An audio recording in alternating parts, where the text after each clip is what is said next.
Abi sempat melihat CCTV kamar istrinya dan terlihat di sana Naina telah melakukan olahraga ekstrim dengan musik menggelegar membengkakkan telinga. Den, ini kunci cadangannya. Bibi datang tergopoh dengan beberapa anak kunci cadangan pintu kamar Naina. Abi segera membukanya. Dan ketika pintu kamar terbuka, suara membengkakkan telinga langsung menyambut kedatangan Abi. Pria itu berdecak, lalu mengedarkan pandangan pada kamar yang terlihat seperti kapal pecah. Sementara itu, Naina tengah menggerakkan badannya lincah, seirama dengan musik yang terus berbunyi nyaring. Pakaian Naina terlihat begitu ketat, bahkan perutnya tercetak jelas, menunjukkan kehamilannya yang kini menginjak angka 5 bulan. Tidak tahan lagi, Abi segera mencabut kabel yang menghubungkan alat pemutar musik. Hingga dalam waktu beberapa detik saja, suasana mendadak hening. Hingga membuat Naina spontan menghentikan gerakannya, menoleh pada Abi yang kini tengah menatapnya nyalang. Apa sih? Ganggu banget. Naina mendelik kesal, lalu segera mendekati Abi. Berniat kembali meraih kabel yang kini ada di tangan Abi untuk kembali dicolokkan. Naina kembali bisa berolahraga. Siniin gak? Naina mulai menaikkan nada suaranya ketika Abi menepis tangan Naina. Kamu kenapa sih, Nak? Hah? Melakukan olahraga ekstrim buat apa? Biar anak kamu brojol sekarang? Abi mengharidik Naina dengan sangat kesal. Kalau bisa, kenapa enggak?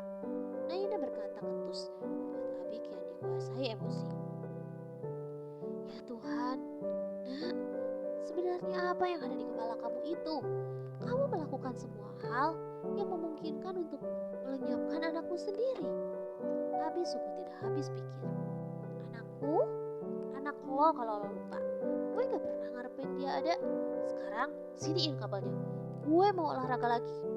Naina kembali berusaha untuk meraih kembali kabelnya. Namun Abi dengan sigap menyingkirkan tangan Naina hingga gadis itu kembali merasa kesal setengah mati. Kamu bisa gak sih, Nak? Gunain sedikit aja hati nurani kamu. Bahaya, Nak, kalau kamu melakukan gerakan aneh kamu itu. Sudah cukup. Abi makin kesal dengan tingkah Naina yang semakin menjadi. Gerakan aneh? Kalau anak lo gak ada di perut gue gak mungkin kelihatan kayak buntelan kayak gini. Tubuh gue gendut dan gak selangsi dulu lagi. Dan itu semua karena lo. Karena anak lo ada di sini. Naina menunjuk perutnya yang membuncit dengan kesal. Abi menghela napas lelah. Bukankah semua perempuan hamil akan mengalami perubahan pada tubuhnya? Itu hal yang sangat wajar dan manusiawi sekali. Lalu, kenapa Naina terus protes? Bahkan melakukan hal ekstrim yang justru bisa membuat anaknya hilang. Abi sungguh tidak habis. Nah, semua ibu hamil yang ada di dunia ini akan mengalami perubahan pada fisiknya. Itu wajar, Nak. Lagi pula, menurutku, kamu tidak terlalu berubah kok. Kamu masih tetap secantik sebelumnya. Abi mengatakan kejujuran. Alah, bilang aja kalau gue udah jelek sekarang. Awas mikir, gue mau lanjutin lagi olahraga gue. Naina menibaskan tangannya kesal. Nah, please, jangan lakuin hal itu lagi. Kamu bisa melakukan apapun, asal jangan melakukan hal yang membahayakan anakku. Abi menatap dengan raut menyimak. Yakin boleh apapun? Naina menyeringai dengan sejuta akal licik di kepalanya. Ya, tentu saja. Abi mengangguk tenang. Gue mau belanja. Naina berkata sinis. Oke, Abi mengangguk saja. Naina menatap Abi, dahinya mengkerut. Duitnya mana? Hati Naina berteriak. Abi hanya menunjuk-tunjukkan dan mengangguk tanpa memberikan uangnya. Itu sama aja bohong. Ini uangnya. Abi membuka dompetnya, memberikan salah satu kartu pada Naina tanpa pikir panjang. Kartu itu bisa kamu gunakan untuk belanja sesuka hati kamu. Asal kamu jangan lagi membahayakan anakku.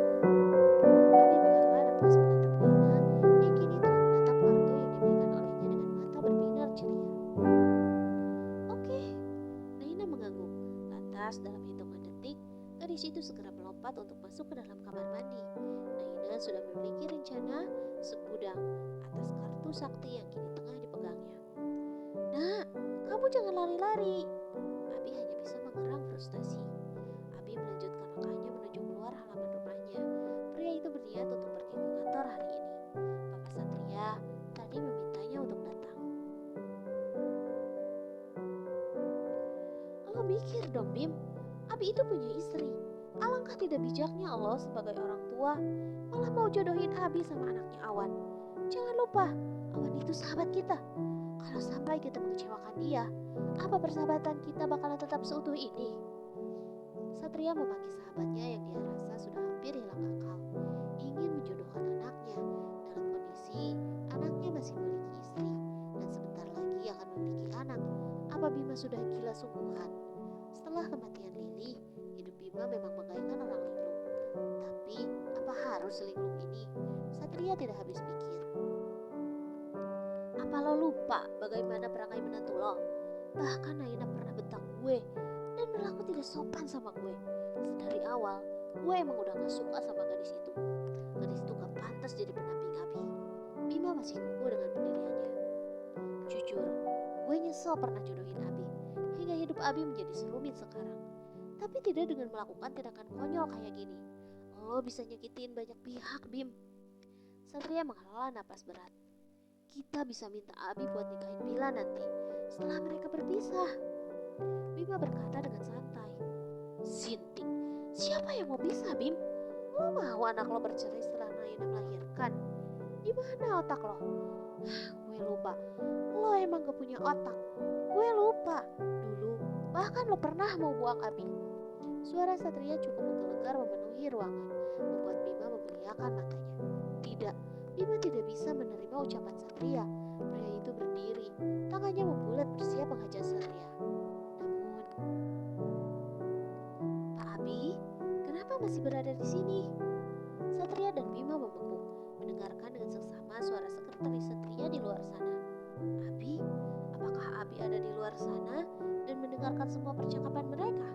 Astaga, mereka sungguh teledor. Dengan gerakan cepat, Satria dan Bima berlari menuju pintu ruangan. Kedua pria itu segera mendapati Abi yang tengah menunduk ke bawah seperti sedang mencari sesuatu. Abi, Satria menepuk punggung Abi hingga Abi menoleh lalu tersenyum padanya. Sedang apa nak? Papa bertanya dengan perasaan cemas.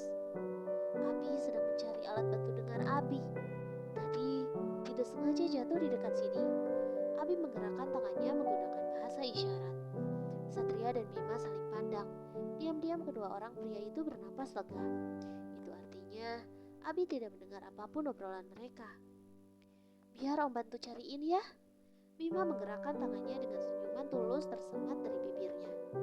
Abi mengangguk setuju, membalas senyuman Bima. Hingga ketika pria itu berjongkok, mencari benda hitam berukuran kecil yang selama ini membantu Abi untuk mendengar. Kenapa bisa jatuh sih Bi? Kita udah nyari lama, tapi kok gak ketemu?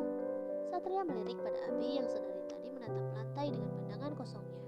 Tentu, Abi tidak menjawab karena dia tidak bisa